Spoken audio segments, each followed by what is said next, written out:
예수님께서는 이제 예루살렘에 들어가시고 이제 곧 십자가의 죽음을 눈앞에 두셨습니다. 그 전날 예수님은 제자들과 함께 유월절 만찬을 하고 있습니다. 예수님께서는 제자들에게 떡을 떼어주시면서 받아 먹으라, 이것은 너희를 위하여 주는 내 몸이라, 이렇게 말씀을 하셨고, 또 잔을 주시면서 이 잔은 내 피로 세우는 새 언약이라, 이렇게 말씀을 하셨어요. 그리고 이를 행하여 나를 기념하라고 말씀하셨습니다. 오늘 주님께서 제정해 주신 이 성만찬의 의미가 무엇인지 우리들이 함께 나누면서 은혜를 나누기를 원합니다.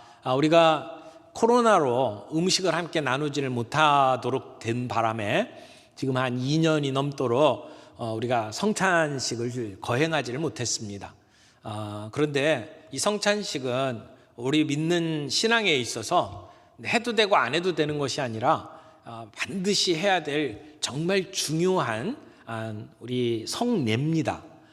그래서 우리가 사모하는 마음으로 우리 성찬식을 준비하고 적어도 이번 상반기에 우리가 함께 이 성찬식을 꼭 갖기를 소원을 합니다. 우리가 회복해야 할 정말 중요한 부분이라고 생각을 하는데요. 오늘 이 말씀을 통해서 왜 성찬이 그렇게 중요한지, 이 성찬이 가지고 있는 의미가 무엇인지 함께 나누어 보기를 원합니다. 첫 번째 부분은 예수님께서 유월절 만찬을 가지십니다. 예수님께서는 왜 이렇게 제자들과 함께 유월절 만찬을 갖기를 원하셨을까요? 오늘 말씀 14절에 보니까 예수님께서 때가 이르매 예수께서 사도들과 함께 앉으사 이르시되 내가 고난을 받기 전에 너희와 함께 이 유월절 먹기를 원하고 원하였노라 라고 말씀을 해요. 여기 때가 이르매 라고 이야기를 하죠. 때가 이르매. 이 때가 이르매라는 말을 들으면 늘 떠오르는 구절이 있잖아요. 갈라디아서 4장 4절 때가 참해, 이런 말씀이 나오는데, 거기에 나오는 때가 참해는 구약 시대부터 많은 선지자들이 예수님이 이 땅에 오실 것, 메시아가 올 것을 예언을 했고, 예수님께서 이 땅에 오시는 때가 다 찼다, 때가 참해, 400년 침묵 기간이 끝나고 이제 예수님이 오실 때가 되었다라고 할 때에 때가 찼다는 말이에요. 근데 오늘 본문에서 때가 이르매라고 하는 말씀은 이제 이 땅에 오신 예수님께서 우리의 구원을 위해서 십자가에 못 박혀 죽으실 때가 되었다라고 하는 거죠. 이 죽음을 눈앞에 두고 제자들과 함께 유월절 만찬 자리를 가지면서 이 예수님의 죽음의 의미가 무엇인지를 설명할 때가 되었다라고 하는 말씀입니다. 우리 인류의 모든 죄를 지시고 십자가에 못 박혀 죽으실 때가 된 것입니다. 예수님은 하나님께서 이렇게 마련해 놓으신 계획과 때에 따라서 움직이고 있는 겁니다. 예수님은 그러면서 이 고난이 있기 전에 지금 제자들과 함께 이 유월절 먹기를 원하고 원하셨다라고 말씀을 하셨습니다. 예수님은 왜 이렇게 유월절 만찬을 갖기를 원하셨을까요? 예수님은 때가 되면, 유월절 때가 되면 늘 이런 시간들을 가졌을 텐데, 이런 시간을 통해서 이 유월절의 참된 의미가 무엇이고 예수님께서 새로 제정해 주시는 이 성찬의 의미가 무엇인지를 예수님은 가르쳐 주기를 원했던 겁니다. 지금까지 유월절을 통해서 양을 잡아서 하나님께 제사를 드렸던 것은 불완전한 제사였어요. 그러나 예수님은 그 그림자와 같던 유월절의 의미를 자신의 몸을 통해서 완성시키시고, 이제는 유월절이 패하고 새로운 유월절, 성만찬이 이루어지는 새 절기를 우리에게 주시기 위해서 이 시간을 갖기를 원했다는 겁니다. 여러분, 원래 유월절이 어떤 절기입니까? 이스라엘 백성들이 애굽에서 400년 동안 종살이 하다가 해방된 날을 기념하는 날이죠. 그때 노예로부터 하나님께서 해방시키실 때에 유월절을 거쳤습니다. 유월이라고 하는 것은 패스오버, 이렇게 건너뛰었다, 그런 뜻이잖아요. 죽음의 천사가 이 이스라엘 백성들, 양의 피로 이렇게 문지방에 바른 이스라엘 백성들은 건너뛰었다, 죽음을 피했다는 것이죠. 그래서 이날에 모든 사람들이, 온 가족이 함께 모여서 쓴 나무를 먹고, 그리고 무교병을 먹고, 그리고 양을 잡아서 양을 함께 먹었습니다. 그러면서 애굽에서 받은 고난, 그리고 그 고난 가운데 우리를 구원해 주신 하나님의 은혜를 함께 감사하는 그러한 시간을 가졌습니다. 그러나 이 유월절은 그것을 기념하는 것으로 끝나지 않습니다. 장차 영원한 유월절의 어린 양 되신 예수님께서 우리를 구원하신 것을, 우리를 하나님 나라의 백성으로 삼으신 것을 기념하는 예표가 됩니다. 그래서 예수님께서는 이 유월절 행사를 마치시고 예수님은 유월절의 어린 양이 되어서 우리를 위해서 십자가에 못 박혀 죽게 되는 것입니다. 원래 유월절이 노예 생활에서 자유를 얻은 것을 이야기를 한다면, 예수님의 십자가는 죄의 노예되었던 우리가 구원받는 것을 의미하는 것입니다.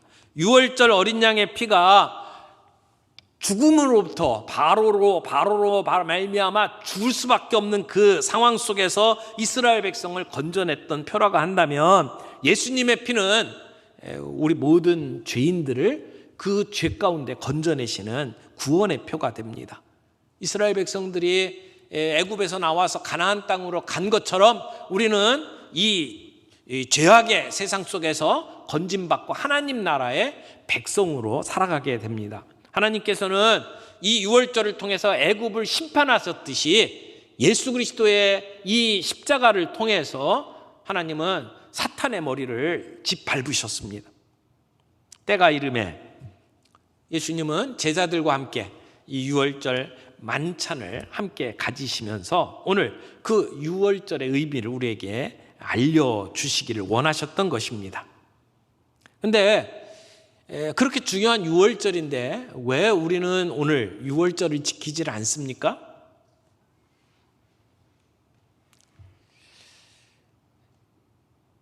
이 문제를 가지고 기독교 우리 교회를 비난을 하고 시비를 거는 이단이 있죠. 하나님의 교회라고 하는 이단입니다. 이 사람들은 예수님께서 이렇게 유월절을 지키시고 또 유월절을 통해서 성만찬을 주셨다면 우리 교회가 유월절을 지켜야 되는 거 아니냐라고 이야기를 하면서 우리를 공격합니다. 언뜻 보면 이 사람들의 주장이 타당한 것처럼 보이지만, 그러나 예수님은 우리에게 이 유월절을 지키라고 말씀하신 게 아니고 이 유월절을 통해서 예수님이 이 땅에 오신 의미가 무엇인지를 우리에게 가르쳐 주기를 원하셨던 것이죠. 그리고 이 유월절이 마지막 유월절이 되도록 만드셨고, 예수님은 새로운 성만찬을 우리에게 절기로 우리에게 말씀해 주셨다고 말할 수 있습니다. 그러므로 우리는 유월절을 지키지 않아도 됩니다. 예수님이 친히 유월절에 어린 양이 되셨어요. 예수님이 친히 우리의 죄의 희생 제물이 되셨어요. 그래서 우리는 더 이상 양을 잡아서 제사를 드릴 이유가 없습니다. 초대교회도 유월절을 지키지 않았습니다. 모일 때마다 성찬식을 베풀었죠. 누군가가 여러분에게 다가와서 유월절을 지키지 않는 교회는 바른 교회가 아니다, 이렇게 이야기를 한다면 이 사람이 이단이구나, 이렇게 생각을 해야 될 겁니다. 그런데 예수님께서는 16절에 이렇게 말씀하셨어요. 내가 너희에게 이르노니 이 유월절이 하나님 나라에서 이루기까지 다시 먹지 아니하리라. 이 말씀은 무슨 의미일까요? 이 유월절이 하나님 나라에서 이루기까지 다시 먹지 아니하리라. 이것은 예수님의 십자가와 부활 사건을 염두에 둔 말씀입니다. 그래서 유월절이 하나님의 나라에서 이룰 때까지는 다시 먹지 않을 것이라고 말씀을 하신 것이죠. 이 말씀 속에는 예수님이 곧 죽게 될 것이다 라고 하는 암시가 들어가 있어요. 그리고 예수님이 친히 6월절에 어린 양이 되셔서 그래서 희생되시고 그래서 6월절 만찬이 이제는 완성되었다라고 하는 것을 말씀을 하시고 예수님이 이제는 우리를 위해서 대속의 죽음을 기념하는 그러한 성만찬의 예식을 사람들이 이제부터는 지키게 될 것이다 라고 하는 것을 보여주는 말씀입니다. 그래서 짐승의 피로 하나님께 제사를 드리던 6월절 의식은 이 순간에 끝이 나는 거예요. 그리고는 영원한 새 6월절 성만찬이 오늘 예수님을 통해서 제정되는 것이죠. 우리는 이 6월절이 그림자라고 말할 수 있습니다. 진짜를 보여주는 예표다 이렇게 말을 하죠. 6월절은 그림자예요. 진짜가 나타나면 그림자가 더 이상 필요가 없습니다. 예수 그리스도가 6월절 어린 양이 되어서 우리를 위해서 돌아가시는 이 십자가 사건으로 말미암아 6월절의 역할은 끝이 난 거예요. 그리고 오늘 우리는 진짜를 붙잡는 것입니다. 예수 그리스도의 십자가의 죽음을 바라보면서 우리는 그 죽음을 기념하며 그 죽음을 선포하며 성만찬을 진행을 하게 되는 것입니다. 그리고 그 6월절의 잔치는 언젠가 주님이 이 땅에 오시고 재림하시는 날 하늘에 어린 양 혼인잔치로 이어질 것입니다. 구약의 6월절은 신약의 성만찬으로 바뀌게 되고 그 성만찬을 우리가 계속 지켜나가다가 언젠가 주님이 재림하시는 날 우리는 어린 양의 혼인잔치에 참여하면서 이 6월절의 모든 의미들을 다 이루게 되는 것을 보게 될 것입니다. 그러므로 우리는 소망 가운데 언젠가 6월절 어린 양의 혼인잔치에 참여하게 될 것을 바라보는 것이죠. 여러분 6월절의 행사가 어떻게 진행됐는지 이렇게 역사적인 자료들을 살펴보면 이렇게 되어 있어요.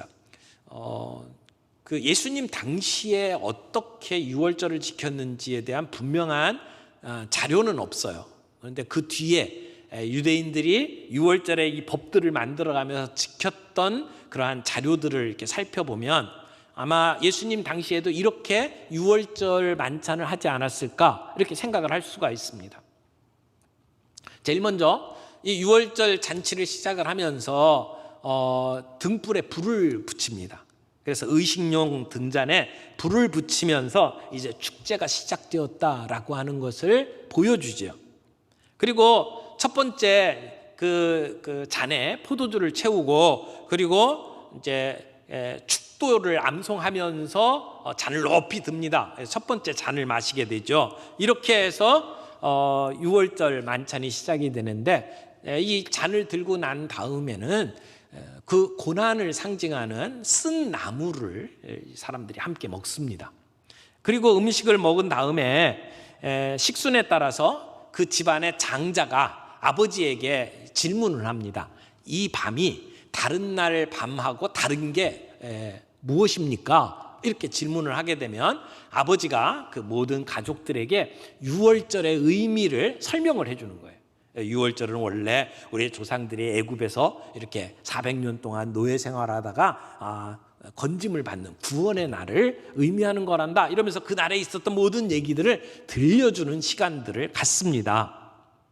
그리고 나서 시편 가운데 시편 113편부터 시작해서 118편까지를 할랄 찬송이라고 표현을 해요. 시편 찬송 중에. 근데 그 찬송 가운데 113편, 114편 두 편을 함께 노래를 하고 그리고 난 다음에 또 포도주 잔을 마십니다. 이게 두 번째 포도주 잔을 마시는 거예요.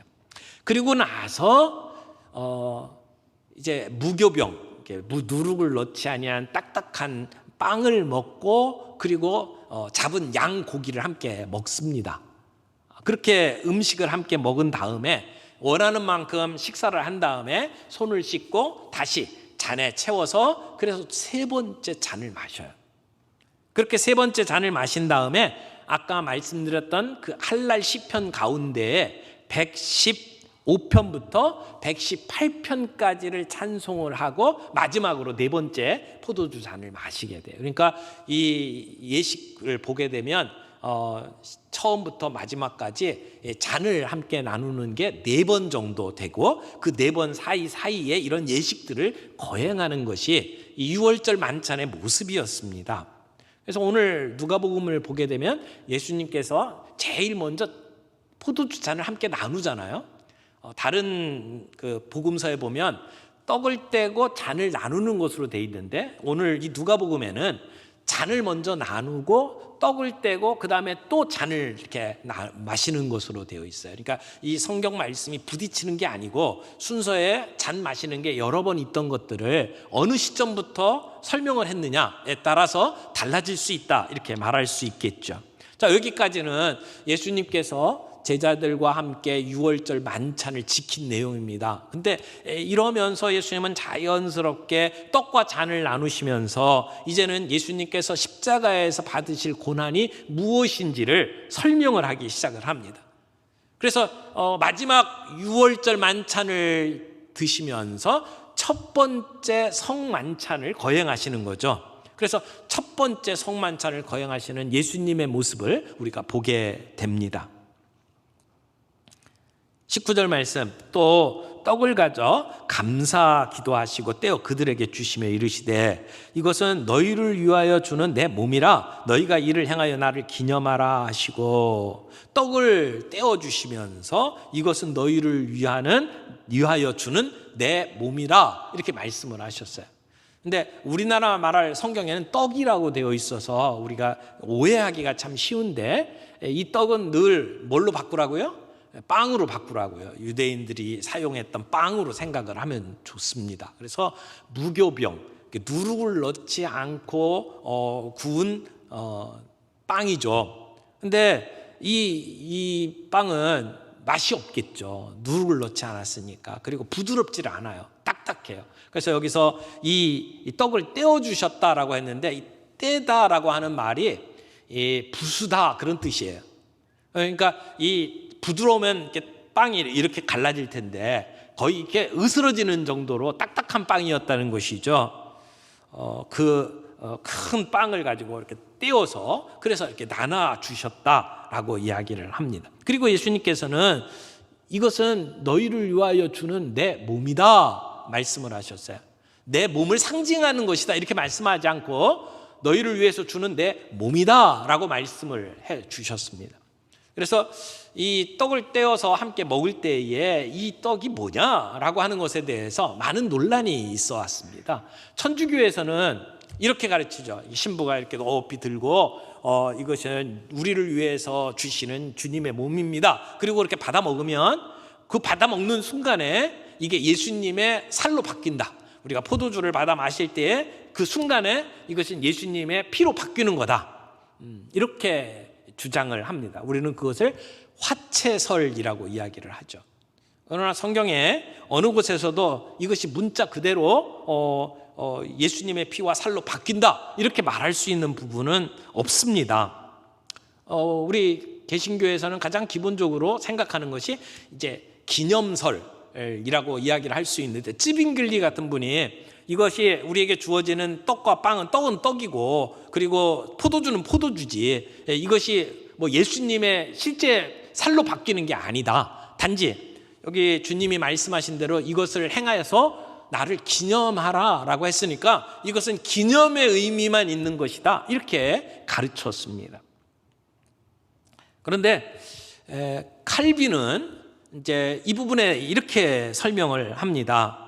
우리가 성찬 자리에서 함께 떡을 나눌 때에 단지 우리가 뭐 6.25를 상기하는 것처럼 또는 광복절을 기념하는 것처럼 기념 행사를 하고 우리의 머릿속에 이렇게 상기시키는 그 정도의 의미가 있는 것이 아니라, 우리가 떡을 떼고 기억을 할 때에 예수님께서 우리 가운데 영적으로 함께 하신다, 임재하신다, 이런 의미로 설명을 했습니다. 그래서 우리는 이 설명을 할 때에 캐톨릭에서 이야기하는 화채설 또는 그 루터 교회에서 루터가 이야기한 공제설 또는 찌빙글리가 이야기했던 기념설, 이것보다는 칼빈이 이야기한 영적 임재설, 우리가 이렇게 함께 떡을 나눌 때에 단순히 기억하는 정도로 끝나는 것이 아니고 여기에 우리 주님께서 영적으로 우리 가운데 함께 하셔서 우리 가운데 은혜 받도록 만드시는 그런 인치시는 은혜의 수단이다, 이렇게 받는 것이 옳다고 생각을 합니다. 주님께서 이렇게 말씀하셨어요. 우리를 위해서 자신의 몸을 내어주신다. 내어주신다는 것은 목숨을 주신다는 얘기잖아요. 주님이 그 귀한 몸을 우리를 위해서 아낌없이 주셨다라고 이야기를 하는 겁니다. 자신의 몸을 우리를 위해서 생명의 떡으로 내어주신 것입니다. 주님은 우리 인생을 살면서 진짜 양식이 없어서 줄여가는 우리의 영혼들을 위해서 이렇게 초청을 하십니다. 내가 곧 생명의 떡이니 내게 오는 자는 결코 줄이지 아니할 터이요 나를 믿는 자는 영원히 목마르지 아니하리라. 주님이 주시는 양식을 먹는 자는 이 세상에 썩어서 없어질 그러한 양식으로 만족을 얻고자 방황하지 않습니다. 예수님만이 영적으로 굶주린 우리 영혼들에게 진정한 만족을 주는 생명의 떡이십니다. 뿐만 아니라 예수님은 우리에게 몸을 내어주신 것이 단지 우리의 죄 문제를 해결해 주시는 것만이 아니라 우리의 영혼의 상처, 우리의 육신의 상처를 치유하시는 일들도 감당하게 되죠. 이사야서에 보면 그가 찔림은 우리의 허물을 인함이요 그가 상함은 우리의 죄악 때문이라고 이야기를 했어요. 그가 징계를 받음으로 우리가 평화를 누리고 그가 채찍에 맞음으로 우리가 나음을 입었도다. 그렇습니다. 우리의 죄와 허물만 용서되는 게 아니라 우리를 치유하시는 놀라운 역사가 이 가운데 일어난다는 것이죠. 예수님께서는 이렇게 떡을 주시면서 너희를 위해서 주는 내 몸이라고 말씀을 하셨어요. 이어서 잔을 주시면서 우리에게 그 의미를 또 이렇게 가르쳐 주셨습니다. 20절입니다. 저녁 먹은 후에 잔도 그와 같이 하여 이르시되 이 잔은 내 피로 세우는 새 언약이니 곧 너희를 위하여 붓는 것이라. 자, 이번에 함께 잔을 나누는 것은 이제 6월절 만찬 가운데 세 번째 잔을 나누는 것입니다. 이때 예수님께서 잔을 드시고 제자들에게 이렇게 나누어 주시면서 이 잔은 내 피로 세우는 새 언약이다, 이렇게 말씀을 하셨어요. 자, 포도주 잔은 새 언약이다라고 말씀을 하신 거예요. 우리가 이 새 언약이라는 말을 좀 주목할 필요가 있겠습니다. 새 언약이라고 하면 그러면 옛 언약이 있다는 얘기잖아요. 옛 언약은 뭔가요? 하나님께서 이스라엘 백성들과 언약의 관계를 맺으셨어요. 그들을 하나님의 백성으로 삼으시고 언약을 맺으시죠. 그래서 아브라함과 언약을 맺을 때에도 그 짐승의 시체를 이렇게 반으로 잘라가지고 이렇게 벌려놓고 그 사이로 지나가면서 언약을 맺으셨어요. 그래서 이 약속을 지키지 아니하면 이 죽음과 같이, 이 동물이 죽은 것 같이 우리에게 죽음이 임할 것이다라고 하는 정도의 맹세를 하면서 언약의 관계를 맺으신 거죠. 이렇게 하나님께서는 이스라엘 백성들을 자기 백성 삼으시고 언약을 맺으시고 이들이 죄를 지을 때마다 짐승의 그 피를 가지고 제사를 지내도록 만드셨어요. 그들을 용서하시는 하나님의 방편으로 이 제사를 사용을 하신 것이죠. 그래서 구약시대 옛 언약의 핵심은 짐승의 피로 죄 용서받는 것이었습니다. 그러나 짐승의 피로 이렇게 죄 용서받는 이 제사는 앞으로 다가올 예수님의 제사를 미리 보여주는 그림자다, 이렇게 말할 수 있습니다. 앞으로 올 완전한 언약, 그 언약을 가르쳐주는 예표라고 말할 수 있겠죠. 때가 되어서 하나님은 이 불완전한 그 제사 제도를 폐하시고 그리고 예수 그리스도의 피로 새 언약을 우리에게 허락을 하신 겁니다. 새 언약이 뭡니까? 흠도 없고 완전한 예수님의 피로 우리를 새 사람을 만들어 주시는 그런 언약을 우리에게 허락하셨다는 겁니다. 그래서 믿음으로 말미암아 구원을 얻는 관계, 이것을 새 언약이라고 말을 할 수 있겠죠. 주님은 이렇게 우리에게 예수 그리스도의 피로 말미암아 새 언약을 맺도록 해주셨어요. 예수님께서 우리를 대신해서 피 흘리심으로 말미암아 우리의 죄를 사해 주시고 우리를 주님의 백성 삼아 주셨다라고 하는 것이죠. 그래서 사도 바울은 이 사건을 이렇게 노래를 합니다. 그런즉 누구든지 그리스도 안에 있으면 새로운 피조물이라. 이전 것은 지나갔으니 보라 새 것이 되었도다. 예수님께서 자신의 피로 세워주신 새 언약으로 말미암아 우리는 변화된 사람들이 되었어요. 새로운 피조물이 되었어요. 우리의 힘과 능력으로는 우리의 죄 문제를 해결할 수 없는데 예수님께서 자신의 피로, 자신의 죽음으로 우리의 죄의 문제를 해결해 주시고 우리를 구원해 주셨다는 말씀입니다.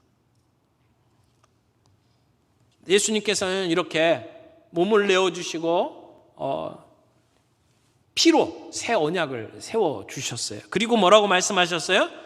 이것을 행함으로 기념하라 라고 말씀을 하셨습니다. 그래서 오늘 우리가 마지막 부분 살펴볼 것은 주님이 기념하라고 명하셨는데 이 기념하라는 말이 무슨 말인지 좀 함께 살펴보기를 원합니다.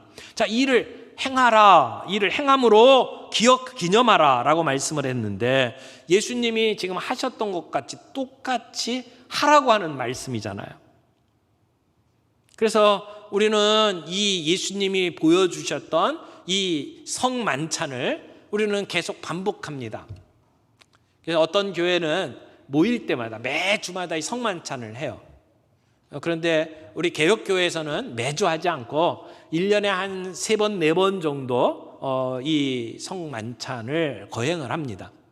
너무 자주 하다 보면 우리가 식상하게 대하고 이 의미를 제대로 우리가 생각하지 못하고 그냥 습관이 될 가능성이 높다라고 생각을 해서 우리가 1년에 몇 번 이렇게 이 성만찬을 합니다.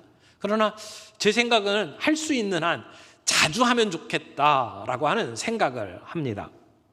이 성만찬은 우리로 하여금 예수 그리스도의 십자가를 기억하게 만드는 효과가 있기 때문에 그렇습니다.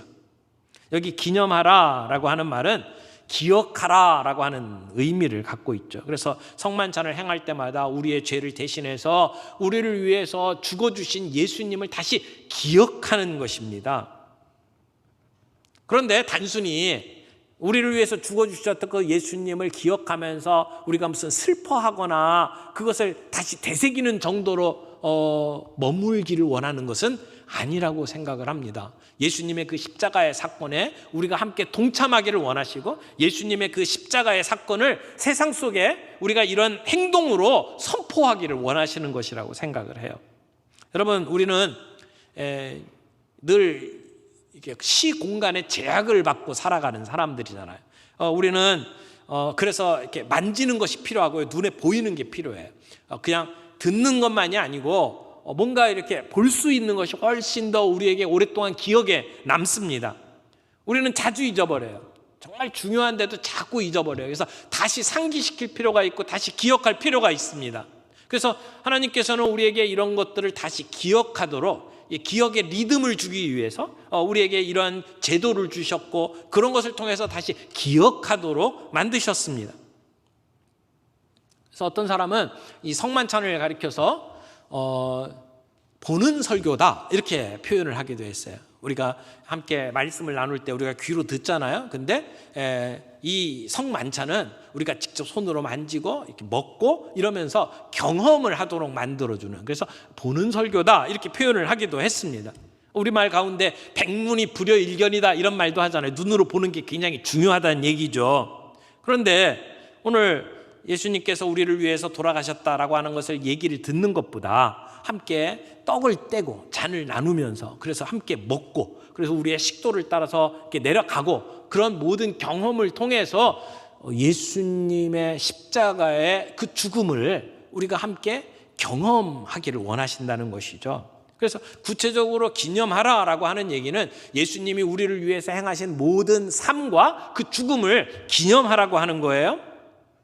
그런데 그 기념한다라고 하는 말의 의미 속에는 저는 이 참여한다라고 하는 의미가 담겨 있다고 생각을 합니다. 단순히 기억하는 것만이 아니라 그분의 삶과 그분의 죽음에 우리가 함께 참여하는 것이다 라고 하는 것이죠. 우리가 이렇게 행동으로 경험을 하면서 그 주님의 죽음에 참여할 수 있습니다. 우리가 이렇게 떡과 잔을 함께 나누는 것은 우리의 행동을 통해서 믿음을 표현하는 것이기도 합니다. 여러분, 내가 그리스도와 함께 십자가에 못 박혔나니 그런즉 이제는 내가 산 것이 아니요 오직 내 안에 예수께서 사신 것이라. 우리가 함께 성만찬에 참여함으로 말미암아 예수님의 그 죽음의 순간에 우리도 함께 죽는 거예요. 함께 참여하는 거예요. 주님이 부활하셨을 때 그것은 단순히 주님만의 부활이 아니라 우리 모두의 부활이 되는 것이죠. 우리가 함께 성만찬에 참여하는 것은 우리의 삶도 그렇게 되기를 원합니다. 주님의 죽음에 우리가 함께 참여합니다. 이렇게 고백하면서 참여하는 것이라고 생각을 해요. 주님이 이 땅에 오셔서 성육신하셔서 낮아지셨어요. 그리고 십자가에 못 박혀 죽으셨어요. 거기까지 가셨어요. 뿐만 아니라 주님은 부활하셨고 승천하셔서 하늘의 영광을 가지신 분이에요. 오늘 우리가 그 주님의 죽음에 함께 참여함으로 우리는 그 주님의 고난 속에 동참하는 것이고 우리는 그 주님이 가지신 영광의 자리에 함께 참여하는 존재가 되었다는 것이죠. 그런데 우리가 이 성만찬에 참여하는 것은 기억하는 것이고 참여하는 것뿐만 아니라 사실은 선포의 의미가 있습니다. 고린도전서 11장 26절에 이렇게 얘기해요. 너희가 이 떡을 먹으며 이 잔을 마실 때마다 주의 죽으심을 오실 때까지 전하는 것이니라. 우리가 성만찬에 참여하는 것이 전하는 것이니라 라고 이야기를 해요. 사도 바울은 예수님께서 전해주신 대로 제자들과 함께 나누었어요. 그래서 똑같은 일을 행했어요. 성만찬을 함께 거행하는 것은 예수님의 죽으심을 선포하는 것이에요. 다른 말로 이야기하면 성찬신 때 우리가 떡과 잔을 나누는 것은 선교행위다라고 하는 것이죠. 그 구원의 의미를 주님이 오실 때까지 우리가 전하는 것이라고 이야기를 합니다. 그러므로 예수님의 십자가의 사건은 과거의 사건이 아니에요. 오늘 현재에도 계속 우리들에게 재현되는 것입니다. 유월절이 하나님의 백성들을 애굽에서 건져내신 것을 기억하는 것처럼 오늘 우리들이 함께 식사를 나누고 함께 잔을 나누는 것은 하나님께서 이 예수님의 십자가를 통해서 우리들을 해방시키시고 그리고 우리를 구원하신 것을 우리가 기억하고 예수님의 그 십자가의 죽음의 자리에 우리가 함께 참여함으로 내가 그리스도와 함께 죽고 다시 사는 것을 선포하는 것입니다. 주님이 우리에게 베푸신 은혜가 어떤 것인지를 우리가 이런 퍼포먼스를 통해서 행동을 통해서 세상 속에 증거하는 일이라는 것이죠. 뿐만 아니라 이 성만찬을 할 때마다 우리가 잊지 말아야 될 것은 우리가 하나다라고 하는 것, 우리가 연합된 존재다라고 하는 것을 우리가 잊지 말아야 합니다. 여러분, 떡을 나눌 때에 원래 이 빵을 이렇게 하나를 가지고 이렇게 떼어서 나누죠. 우리가 성찬식을 할 때는 많은 사람들이 불편하지 않도록 이렇게 잘라놓고 그리고 조각을 이렇게 가져가는데 실제는 이 빵을 이렇게 떼는 거예요. 부숴서 그래서 함께 나누는 거거든요. 이 말씀의 의미가 뭐냐면 우리는 원래 한 몸이었다는 거거든요. 그래서 성찬식을 할 때에 우리가 생각해야 될 것은 우리는 하나님께서 한 몸으로 만드셨다. 그래서 우리는 서로 사랑하고 돌봐야 될 존재다라고 하는 것을 다시 상기하는 그러한 시간이라고 말을 합니다. 그래서 서로 돌아보아 사랑과 선행을 격려하는 시간입니다. 그래서 서로 짐을 나누어지는 시간입니다.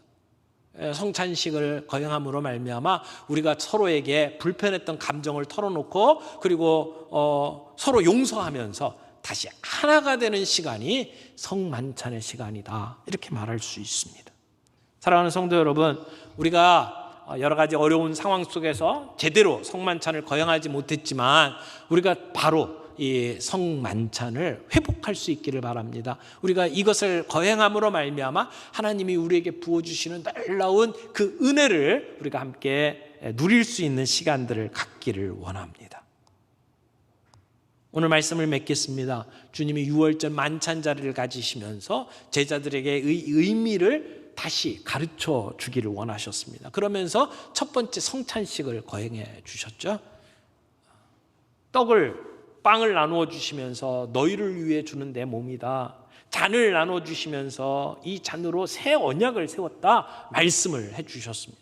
그리고 이를 행함으로 나를 기념하라.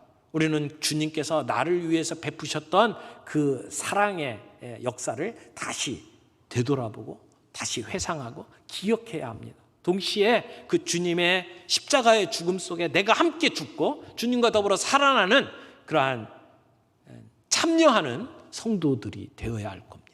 그걸 믿음으로 받아들이는 저희들이 되어야 하고, 그리고 세상을 향해서 그 주님의 십자가를 선포하는 귀한 일에 저희 모두가 함께 쓰임받는 우리 공동체가 되기를 원하고, 빵이 원래 하나였던 것처럼 우리 모두가 주님의 몸된 교회의 지체들이구나 라고 하는 것을 기억하면서 서로 사랑하고 용서하고 고백하면서 우리의 믿음 생활을 주님 안에서 든든히 세워가는 아름다운 성찬 예식이 되기를 바랍니다. 우리 모두에게 이런 은혜가 있기를 바랍니다.